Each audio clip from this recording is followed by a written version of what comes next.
Bien, hermanos, retomamos entonces el tema con la grabación ahora de estos pensamientos. Y decíamos que la carencia, la necesidad de todos los tiempos, ya desde los días del Señor, puesto que el Señor lo dice y inspira el Espíritu Santo a Mateo a registrar esto, para que esté en los registros eternos. Es palabra de Dios, que Dios muestra y señala una necesidad, una carencia. Y como leíamos, y lo volveremos a leer en Mateo capítulo 9, el verso 36, dice, y viendo las gentes, el Señor Jesús, por supuesto, tuvo compasión de ellas, porque estaban derramadas y esparcidas como ovejas que no tienen pastor. Entonces dice a sus discípulos, a la verdad la mies es mucha, mas los obreros pocos. Rogad, pues, al Señor de la mies que envíe obreros a su mies. Y cabe la pregunta, ¿sí?, que nos hacíamos también, si el Señor ve esta necesidad, que la ve, ¿por qué no envía Él obreros sin necesidad de que nosotros pidamos? Y entonces los estaría supliendo prescindiendo de nosotros, no nos necesita, nunca nos necesitó ni nos necesitará jamás.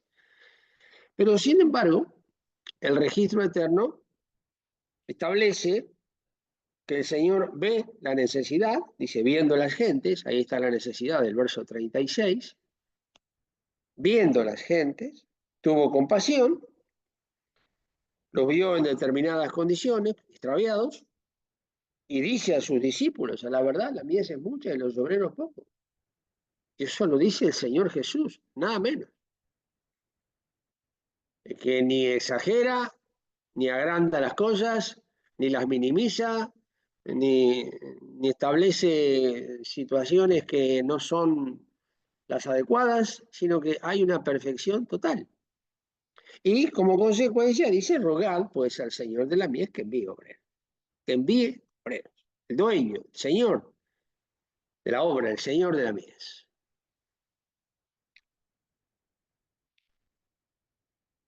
Problema de todos los siglos.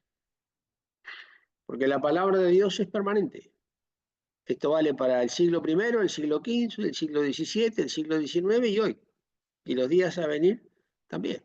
Es palabra de Dios. Los cielos y la tierra pasarán, mi palabra no pasará.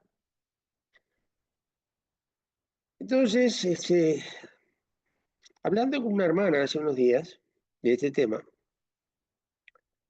donde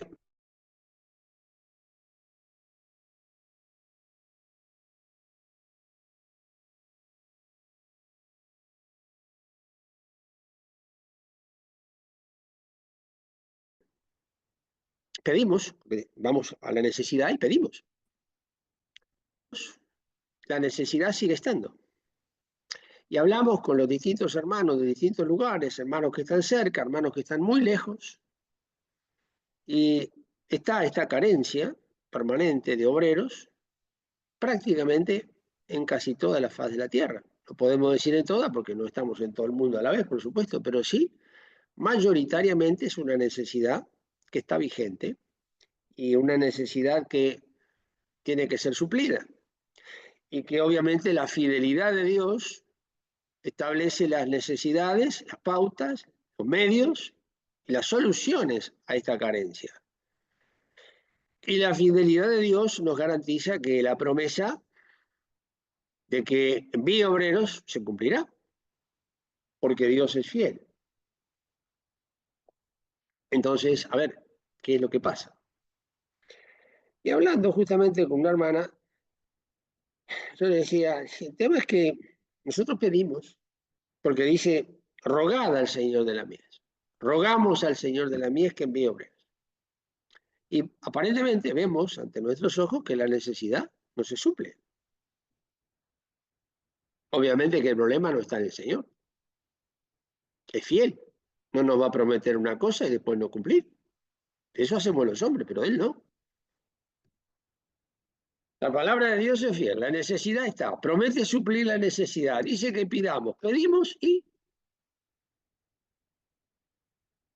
tenemos lugares donde los hermanos corren de un lado para el otro para atender una reunión, para allá no hay pastores, acá no hay obreros, este corre para allá para atender una necesidad en el otro lado, llega, tiene que correr por un lado para el otro, porque claro, es ver cómo se atienden, que en la iglesia está el pastor, pero están los, diríamos, los anexos, los otros lugares donde, bueno, hay que predicar 1 hora y media más tarde, entonces se termina la reunión de aquí y va para allá y atiende la reunión y 3 semanas corre para acá, corre para allá.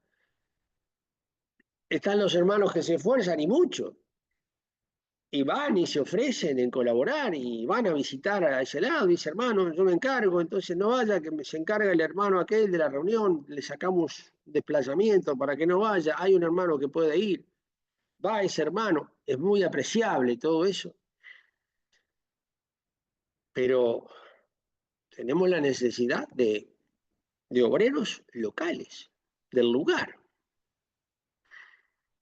de obreros que vivan en el lugar, que atiendan ese lugar y los lugares que están muy cercanitos a eso, muy cercanos, pero claro que los hermanos que se esfuerzan y corren y van contra los horarios y corriendo y los llevan en un coche para que llegue a la hora de la reunión, gracias a Dios por esos esfuerzos, que son enormes.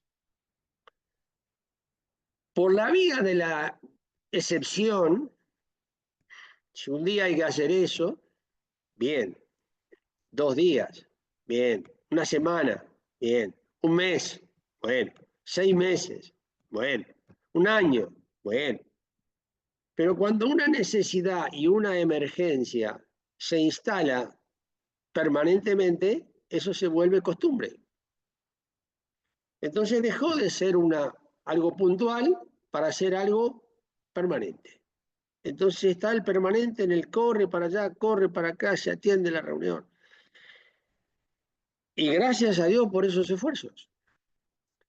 Pero los hermanos que van, aquellos que se ofrecen, que van, que le alivian un viaje, 2 viajes porque hay que ir y hay que volver, le alivian 2 viajes a los hermanos que están trabajando, al pastor, a los pastores, gracias a Dios por esos hermanos. Pero tenemos que no perder de vista de que eso es una ayuda puntual para un momento de una reunión que dura 30, 45 minutos, 1 hora y cuarto, y ya está. Y luego quien fue para tomar esa reunión se vuelve a su lugar. Pero queda la carencia de la atención en el lugar más allá de la hora de la reunión. La hora de la reunión es un martes a las 6 de la tarde. Muy bien. Con gran esfuerzo se atiende. Pero ¿y qué pasa el martes a las 10 de la noche si hay una necesidad? ¿Qué pasa el miércoles? Que no hay reunión. Pero necesidades hay hermanos. ¿Qué pasa el jueves? Que no hay reunión.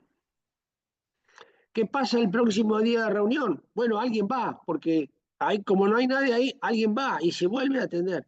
Pero sobre la base de las visitas temporales, esporádicas, no se sustenta una obra.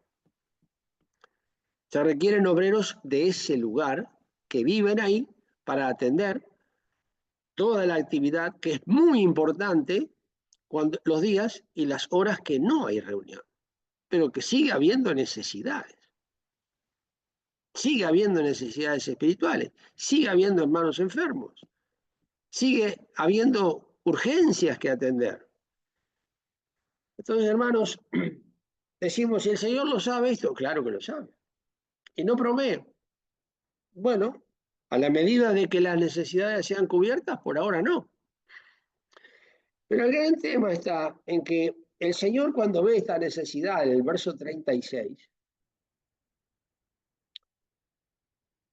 en el verso 37, ahí está la clave del tema, hermano. Ahí, buscando un poquito, porque me preocupaba enormemente, ahí está la clave del asunto. Verso 37. Cuando ve la necesidad, ve el estado de las gentes como ovejas que no tienen pastor, Y en el verso 37, ahí dice, entonces dice, ahí está el punto clave. Lo dice a sus discípulos. ¿Qué les dice? A la verdad, la mies es mucha, los obreros pocos. Rogad para que envíe obreros. Rogad al Señor de la mies que envíe obreros. Pero eso se lo dice a los discípulos. Quien no es discípulo no está habilitado a pedir porque se lo dice a sus discípulos. De lo contrario, el Señor diría, como dice en otras partes, y decía a todos. Acá no, acá dice a sus discípulos, no a todos, pero sí a sus discípulos. Y entonces, bueno, tenemos eh, que el Señor también establece condiciones para el discipulado, condiciones para ser discípulo y ser receptores de este pedido. Como discípulo, para que me diga rogad, y entonces el que recibe el pedido esté entre aquellos a los cuales dijo, a sus discípulos.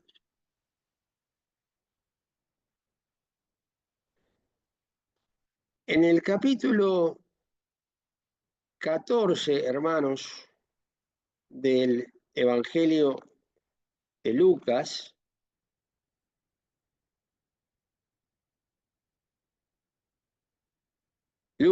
volvemos a Mateo enseguida, pero en Lucas 14,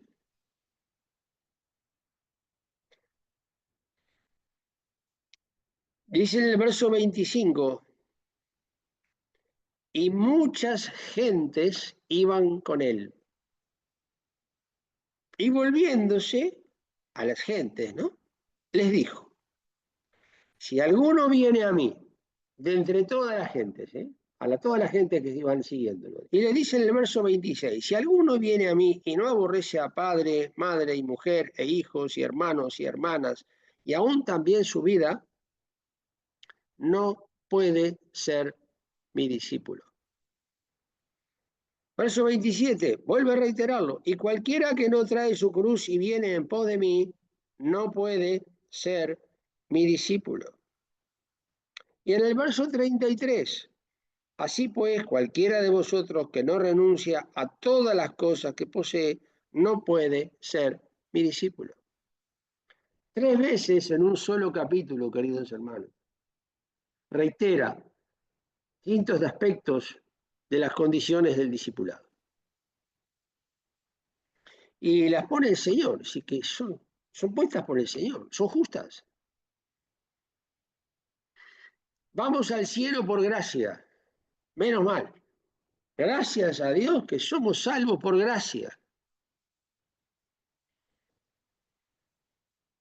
Pero se es discípulo por renunciamiento, no por gracia. Y cualquiera pues de vosotros que no renuncia a todas las cosas que posee, no puede ser mi discípulo. Y entonces ahí nos encontramos. Que para que yo esté habilitado a que el Señor envíe obreros, tengo que ser discípulo y tengo que ser, como discípulo, tengo que ser obrero. Para que como obrero esté trabajando según la voluntad de Dios y esté habilitado como obrero a pedir obreros. Pero si no soy obrero, yo no puedo pedir obreros porque no puedo pedir gente que vaya a trabajar y yo estoy en el sofá.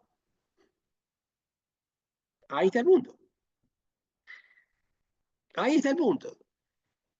Que como obrero tiene que estar trabajando duro, muy cansado, al límite, esforzándose y decir, Señor, envíe obreros, porque tú ves cómo estamos. Porque si no es como aquel que dijo, tú ve a la guerra tranquilo, que yo te aseguro que desde mi casa voy a orar por ti.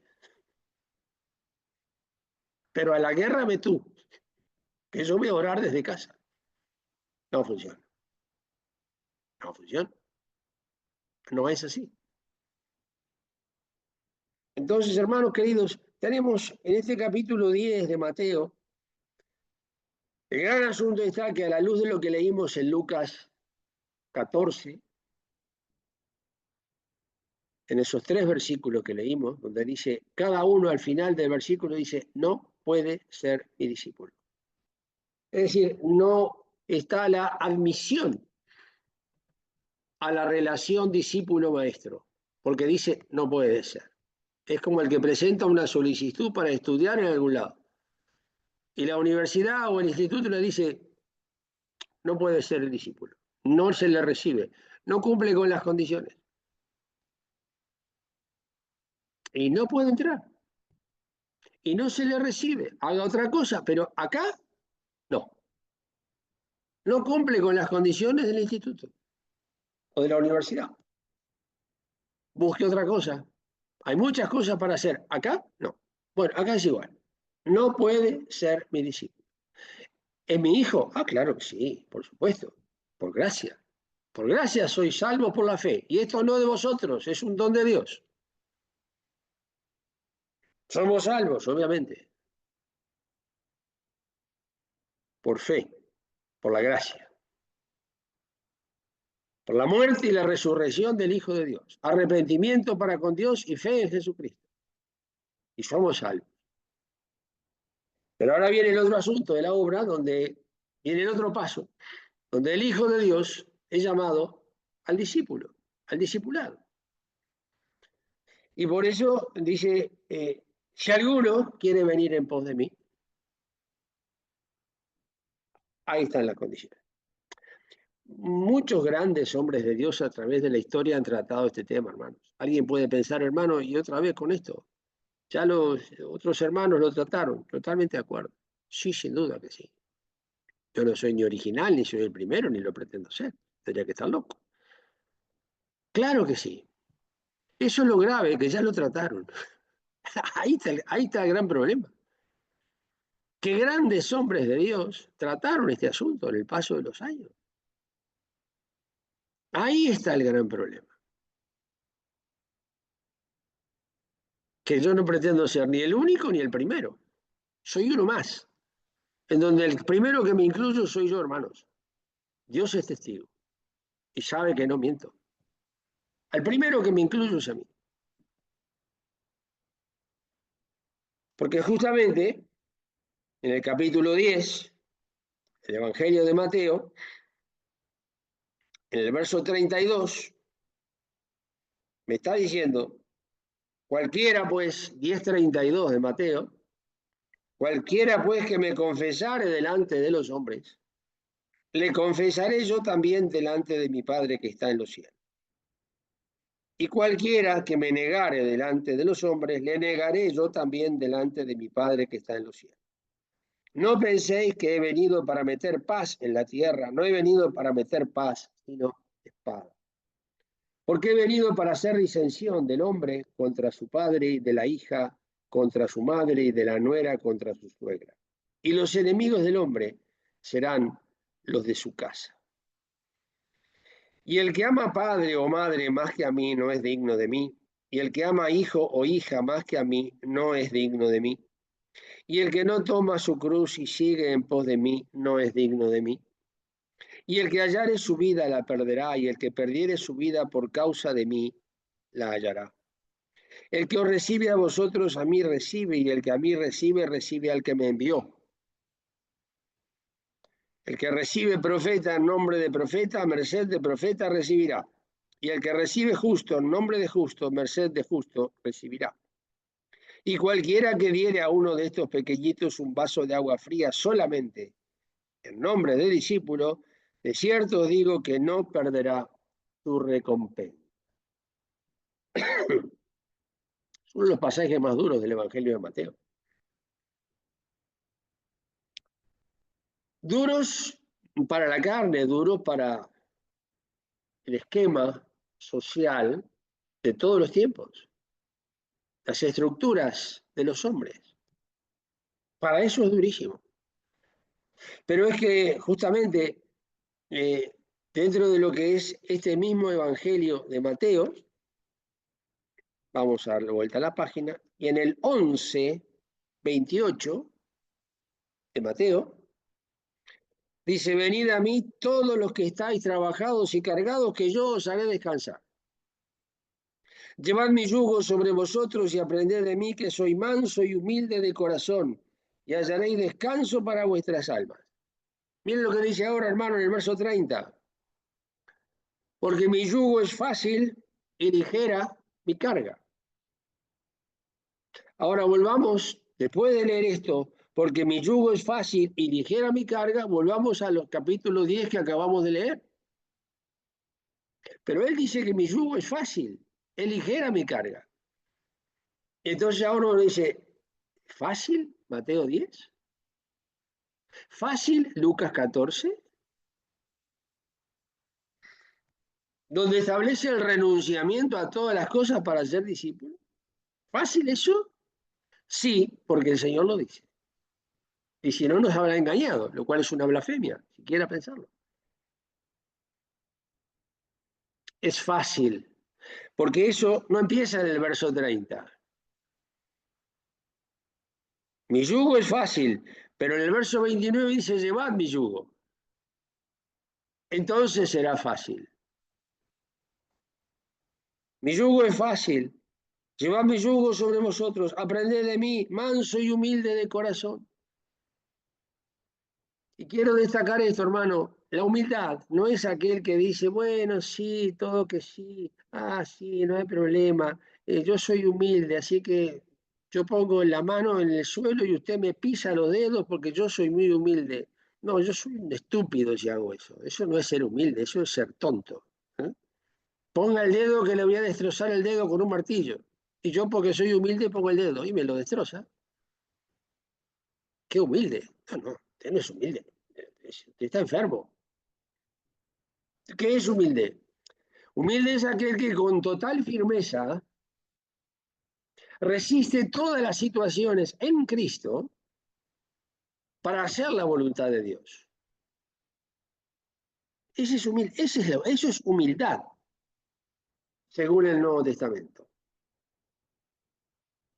No es humildad que dice, bueno, no tiene columna vertebral, dice todo que sí, bueno, sí, no pasa nada, tiene razón. No, no, no, no, no, no, no, no. Manso y humilde. Y las dos cosas siempre estuvieron presentes en la vida de Jesús de Nazaret. Pero esas dos cosas también estuvieron presentes cuando entró al templo, ¿eh? Y había bueyes y palomas y los cambiadores que vendían dinero y cambiaban dinero. No dejó de ser manso y humilde de corazón ahí, ¿eh? Hay humildad ahí, total, absoluta. Pero humildad según Dios. Y entonces, como me dice acá, mi yugo es fácil, porque antes me dijo venid a mí. Y ahí me va a capacitar, hermano. Ahí me va a capacitar para enfrentar todo lo que son sus demandas, para servirle por amor, no gimiendo, para servirle con vergüenza santa, de no defraudarle a Él, que es el único al cual no merece ser defraudado. Que siendo Dios, siendo en forma de Dios, toma cuerpo, se hace hombre. Y hallado en la condición como hombre, se humilló a sí mismo, para como hombre, como el hombre Jesús de Nazaret, con toda firmeza, sin vacilar, asumió la voluntad del Padre y dijo, esta es mi comida. Y cumple todas aquellas cosas en las cuales, siendo tentado en todo, que no dejó de ser tentado, siendo tentado en todo conforme a nuestra semejanza, pero sin pecado, y ahí está la diferencia abismal, fue hecho obediente hasta la muerte y muerte de cruz. Entonces, hermanos, nos encontramos acá con Una situación que está resuelta, porque no hay que resolver nada, no hay que ser original, está todo resuelto. Dios ha resuelto todas las cosas. No me llamó a mí a ayudarlo a él a resolver algo. Todo resuelto. Todo establecido en la palabra de Dios. Las pautas dadas. La única parte que me corresponde a mí es la obediencia. Él, como es el Señor, pone las condiciones. Y de toda la autoridad para hacerlo. Él pone las condiciones, porque es el Señor. Y yo lo único que tengo que hacer es obedecer. Claro que puedo desobedecer, obviamente que sí. No me hace obedecer por fuerza. Y puedo no obedecer. Pero vendrán las consecuencias de la desobediencia.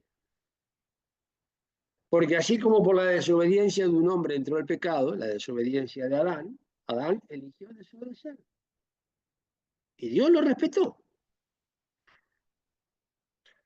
O le faltaba al Señor capacidad, medios, sabiduría para salirle al cruce a Adán y a Eva, cuando Eva vio que era agradable el árbol, que antes de que tomara el árbol del fruto, antes de que comiera y antes que le diese a su marido que también comió como ella, pues que Dios no tenía medios para parar eso. Claro que sí, es Dios y ninguna cosa es imposible para Dios. Y entonces el hombre no hubiera pecado. Y qué bien, qué solución tendríamos hoy. No pecaron Adán y Eva. No, eso no sirve para nada. No, porque no hubieran pecado, pero no por obediencia. No hubieran pecado por imposibilidad de pecar, porque Dios les salió al cruce y Dios los paró y no pecaron. Y no comieron del árbol. Eso no sirve para nada. No hay obediencia. Porque aunque no hubieran comido, hubieran pecado igual, prácticamente. Ya adentro habían tomado la decisión de comer. Entonces, ¿cuál es mi única posición, hermano? ¿Cuál es la única posición que nos queda? La obediencia, y no hay más. Y como nos queda tan poquito tiempo, cuanto antes lo entendamos mejor, para llegar al final sin dar lástima. Porque me establece aquí condiciones, hermanos. Me establece pautas, me establece situaciones en donde en el 10:36 de Mateo, del 36 al 39, esos 3 versículos, para irlo especificando de toda la lectura, apuntar a esos versículos, 4 versículos, del 36 al 39, dice, y los enemigos del hombre, 10:36, serán los de su casa. ¿Eh? Mire qué declaración.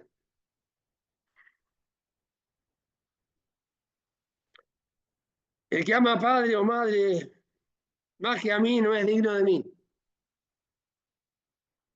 Y el que ama a hijo o hija más que a mí no es digno de mí.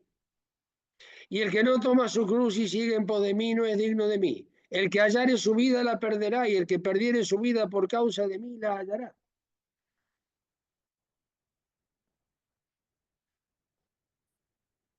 Mire qué interesante. A ver qué organización humana, qué estructura social lo invitaría a predicar a Jesús de Nazaret con este mensajecito.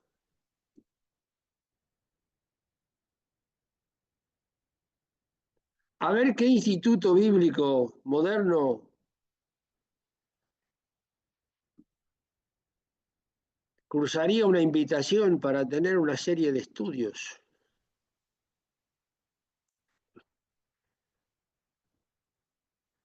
Mensaje que a la carne la estampa contra la pared. Al yo, la soberbia, el estatus. No, no, no, no, no, no. Fuera, fuera con todo eso. Porque Él es el Señor. La prueba de que Él es el Señor es que es el único que puede decir esto. Nadie más que Él puede decir esto. Poder decirlo puede decir cualquiera, por supuesto. Pero está loco. El único que lo puede decir con verdad y con autoridad es Él. porque es Dios, nada más. Y porque repito lo que dije hace un minuto, el Señor es el único que puede poner las condiciones sin que se las modifique nadie, sin que nadie las suavice. No, pero en fin, no hay que ser tan así. Sí, está bien, pero... A ver, no podemos llevar las cosas al extremo, dicen los hombres. A ver, hay que ser un poquito más... ¿m? Un poquito más de elasticidad. Se puede una rigidez de esta forma llevar porque ¿dónde vamos a ir a parar? A la cruz. Ahí vamos a ir a parar. Ahí nos lleva. Ahí, hermanos. Ahí necesitamos. Ahí es imprescindible. Porque de lo contrario, no tenemos, la iglesia no tiene elementos como para enfrentar una oposición como la que la iglesia está viviendo y vivirá si no nos vamos rapidito y en estos días. Porque la situación viene muy complicada, hermanos. Y no estoy hablando de problemas económicos ni nada de eso. Nada. Eso es lo de menos. Eso es lo menos grave de todo. Tiene su importancia, pero es secundario. Otro día en una librería aquí en Barcelona, a veces paso por ahí, ojeo un libro, miro los títulos, veo lo que se está publicando. Y tomé un libro que me pareció interesante, leí la solapa del libro, las condiciones del autor, vi los títulos de algunos capítulos en el índice, fui a algunos, leí 2 o 3 o 4 párrafos y ya vi cómo venía y me llevó a la conclusión del libro. Este hombre no es creyente, este que yo digo, ¿eh? No es creyente. Tiene un cargo secular en una universidad. Es un doctor en filosofía. Es un escritor muy conocido aquí en España. Que vende muchos libros. Pero me asombró lo que un incrédulo pudo llegar a decir, hermanos, y a escribir, está escrito, respecto a la iglesia de Jesucristo. Y dice este hombre, o la iglesia despierta, me parecía un creyente, parece un hermano en la fe. Dice, o la iglesia despierta a la realidad del mundo en que está viviendo, o no tiene más nada que decir. Un incrédulo. Y dice, y esto lo digo en la objetividad de lo que es la relación y la realidad actual del mundo que vivimos y del entorno en que vivimos. Hermanos, no me lo dice un teólogo eso, no me lo dice un director de seminario, no. Es un filósofo, un escritor, pero que discierne la situación. Veo que tiene un trasfondo que no lo pone, pero que conoce el asunto, no se lo contaron, y lo escribió, está escrito, está en las librerías a los que lo quieran comprar. A ver, ¿qué pasa? Y entonces el Señor establece estas situaciones que no es un capítulo muy apetecido, generalmente se lee y se pasa medio rapidito porque, en fin, es incómodo. La carne se retuerce y le busca explicaciones y... No. Establece estas condiciones, hermanos, donde me dice claramente, pero muy claramente en el verso 39, y en esto nos detendremos, fuimos de todo el capítulo a los 4 versículos, y ahora al verso 39 y terminaremos en este versículo. Y el que hallare, luego de decir la cruz, niéguese a sí mismo, no es digno de mí. Y el 39 dice, el que hallare su vida, la perderá. Y el que perdiere su vida por causa de mí, la hallará. Y cuando dice la perderá, no está diciendo que se va a morir. Eso es lo de menos. El problema es perderla y seguirlo viviendo. Perderla y seguir en pie.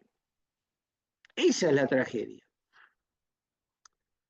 La tragedia es vivir y después mirar para atrás, ver que el tiempo es irrecuperable, no se recupera, es lo único que no se puede comprar. No se puede comprar tiempo. No se puede comprar meses ni años. Se fue, chao, se terminó. Mirar para atrás y darse cuenta que lo único que hizo fue trabajar, comer y dormir para ver si un día se podía jubilar y no hay más nada que hacer. Y además va algún domingo y se canta algún himno con los demás hermanos. Perdió la vida. La perdió. Y la perdió miserablemente, porque la advertencia está. Y tenemos una nueva generación que viene atrás, que ya a partir de nosotros, de la edad mía para atrás, ya no es la generación anterior. Esa ya está media madura también. Estoy hablando de la otra generación, estoy hablando 2 generaciones para atrás. O mejor dicho, para adelante, porque son que nacieron después.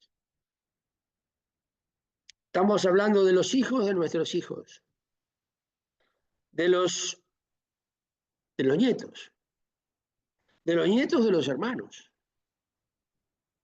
Porque hablando de los hijos de mi generación, ya los hijos de mi generación ya están grandecitos.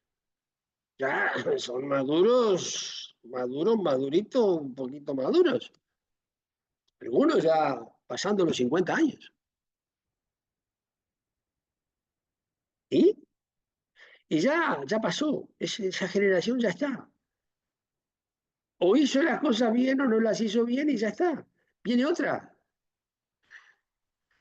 que a menos que le mostremos otra cosa, irá el mismo camino. ¿Cuál es ese camino? Y el camino que se le marca al niño, que la estructura de la sociedad de todos los tiempos y de la actual mucho más, el camino las pautas que se le da al niño. ¿Cuáles son? Son naturales, no son malas en sí mismas. Son malas y son solo esas.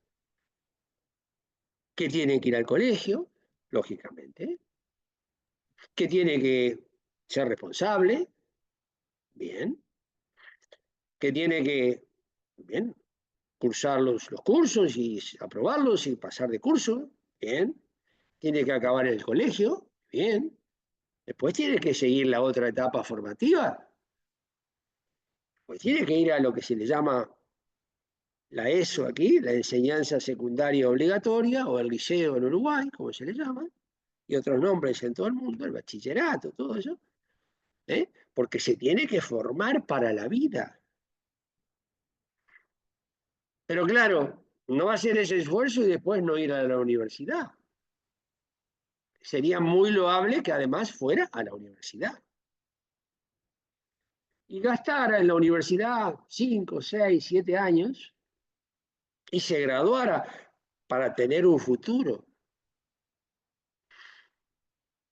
Pero ¿qué sucede? Como el mundo es muy competitivo, que se gradúe en la universidad solo, hoy ya como que no le está sirviendo mucho.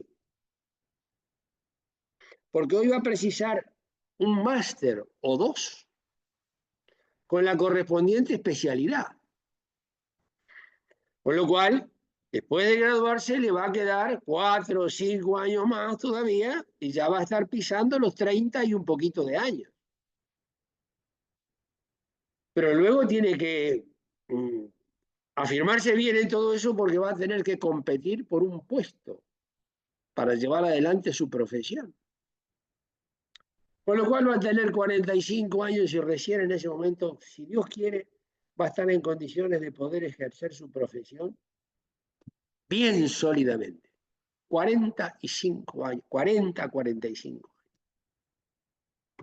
Perdió la vida. Perdió la vida. Ya está. Porque ahora que está trabajando, con el esfuerzo que hizo, por favor, tiene que llevar adelante su graduación, su carrera. ¿Para qué hizo el esfuerzo que hizo desde cuando entró allá en la clase de P3, con 3 años? Y ahora tiene 40, lleva solamente 37 años formándose. Y ahora sí, ahora sí, ahora va a trabajar duro para llevar adelante su vocación.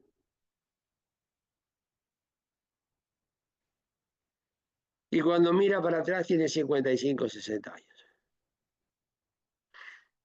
Ya hay que ir pensando en ir presentando los trámites jubilatorios, hermanos. La vocación con la cual Dios nos llama a otra cosa. El Señor Jesús cuando llama a que alguien esté dispuesto. ¿Quién está dispuesto a perder la vida? Con todo lo que eso implica, ¿eh? Con todo lo que eso implica. Porque el que salvare su vida, la perderá. Salvar la vida es eso, hermano. Es llevar adelante todas aquellas cosas que tengo entre manos y a ver que se concreten, llevarlas adelante y tenerlas para poder llegar y ver cumplido todo el esfuerzo desde los primeros años, cuando comenzó el colegio. Salvó su vida, salvó de que se le desperdiciara por ahí y ahora tiene el futuro que se estaba labrando, ahora lo tiene labrado, pero lo tiene la vida perdida. Pero el que pierde su vida por causa de mí, dice el Señor, ahí está, y del Evangelio, la salvará, la hallará. Uno la pierde, el que hallare su vida la perderá, pero el que perdiere su vida por causa de mí la hallará. Plenamente, plenamente, hermanos, establecida en Cristo, con muchísimas cosas que el mundo tiene y él no tiene. Sí, no las tiene, pero tiene lo que el mundo no tiene. El haber podido llegar a esa edad y decirle, Señor, hemos compartido el camino juntos. No vine a las reuniones cuando podía y cuando me quedaba bien y cuando no tenía examen y cuando, bueno, y aquello, yo no puedo, tengo parcial, yo no puedo porque tengo clase de tarde. Y ahora este curso no puedo porque lo tengo de mañana y tengo que estudiar de tarde. Y bueno, y el Señor me va a decir, adelante, adelante, hazlo, hazlo. Estás en todo tu derecho. Pero el que perdiere su vida por causa de mí, ese está perdiendo su vida por causa de las presiones de la sociedad, de las presiones de la universidad, de las presiones de la familia, de las presiones de la mamá, que quiere que el nene sea médico, o que sea no sé qué, las presiones del padre. El padre es ingeniero, tiene que ser ingeniero. El padre es abogado, tiene un estudio de abogado. El nene tiene que ser abogado y seguir con toda la cartera de clientes del padre. ¿Cómo no va a ser abogado? Y entonces, hermanos, necesitamos formar una generación, o por lo menos transmitirlo, después que cada uno tome la decisión de cada uno. Pero formarles y formarnos para mostrarles cómo se pierde la vida, hermanos. Sé de lo que les hablo, ¿eh? Sé de lo que les hablo. Vale la pena, hermanos. Vale la pena, hermanos queridos. Nada es comparable a eso. Nada. Con todos mis errores, con todos los errores. Sí, sí, sí, sí, con todos. Pero, ¿sabes lo que me consuela? Cuando el Señor dijo de aquella mujer que rompió su vaso de alabastro y ungió al Señor Jesús con aquel perfume, aquel ungüento excelentísimo. Que la criticaron y le dijeron, pero mira lo que hizo esta, se podía haber vendido esto por 300 denarios y dárselo a los pobres. El Señor dijo, dejadla. Esta ha hecho lo que podía. Ahí está, hermanos. Así nos ve el Señor. Esta ha hecho lo que podía. Pero hubiera hecho mucho más, sí, pero hizo lo que podía. Lo que podía lo hizo todo. Ah, si hubiera sido mucho más, hubiera sido mejor, sí, pero hizo lo que podía. Y si hizo lo que podía, es porque no dejó de hacer nada de lo que podía. Ahí está la aprobación de Dios, hermano. No en la perfección, no en el hecho de que somos fenómenos. No, no, no, no, fenómenos no hay nadie, no nos hubiera llamado a nadie. No hay ningún fenómeno. Lo vil, lo necio, lo menospreciado. En la carta a los Corintios está muy claro. A eso llamó. Para que ninguna carne se jacte en su presencia. Pero qué versículo, hermanos. Esta ha hecho lo que podía. Y bueno, y enseñarle a los chicos, hermanos, para que cuando lleguen las presiones de la competencia, ¿eh? El Señor les hable al corazón, porque eso solamente el Señor les puede hablar, queridos hermanos, al corazón, solamente el Señor. Y marcarlos en lo que es una vocación de servicio al Señor, que es lo único que para vida eterna va a permanecer. Todo lo demás caducará, quedará en las ruinas del tiempo y habrá pasado por el mundo sin ningún objetivo que vale la pena destacar. Pero os dejo con este versículo 39, hermanos. Que hallare su vida la perderá. Hubo otro hombre, y termino con eso, en el capítulo 20 del libro de los Hechos, que dijo en el 20:24, de ninguna cosa hago caso. El apóstol Pablo. Se lo dijo a los ancianos de Éfeso. De ninguna cosa hago caso. Ni estimo mi vida preciosa para mí mismo. Ahí está, dispuesto a perder. Solamente que acabe la carrera.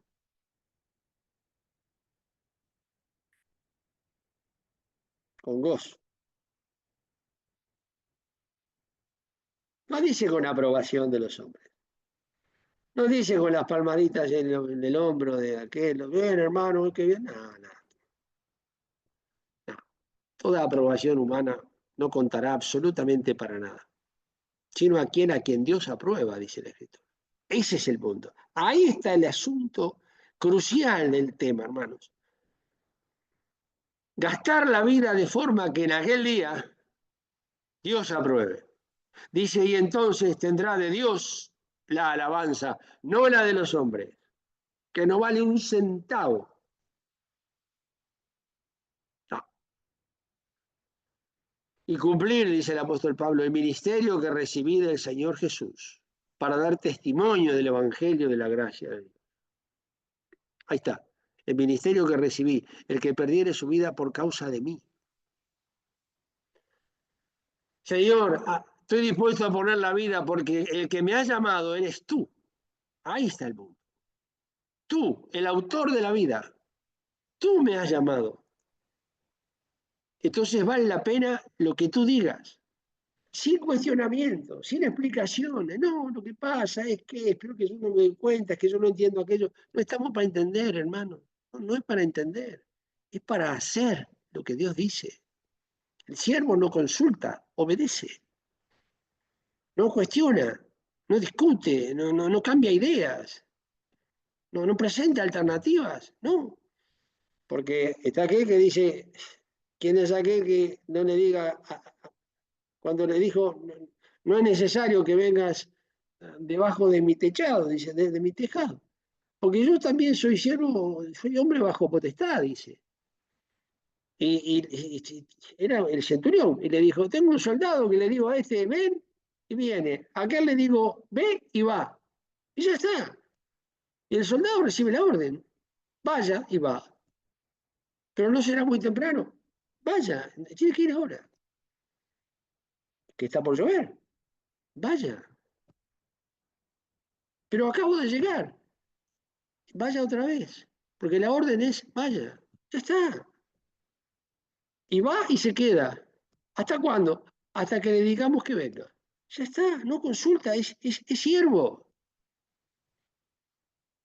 Ya está, no está para que le den explicaciones. Y el Señor, mucho menos. Es el Señor. Y si Él no tiene autoridad, pues, tiremos todo y dediquémonos a otra cosa. Porque si Él no tiene autoridad para mandar, para exigir, no como alguien que no tiene misericordia, sino con mucha gracia. Y lo hace con amor. Y espera un servicio por amor. Saludos, hermanos. Que Dios nos ayude. Nos queda poquito. Vamos a rendir lo que falta porque nos vamos a retener algo que lo vamos a perder. ¿Para qué retener lo que vamos a perder? Entreguemos lo que no vamos a perder. ¿Mm? Porque para vida eterna la guardará. Y no estoy hablando de que la salvación se pierde.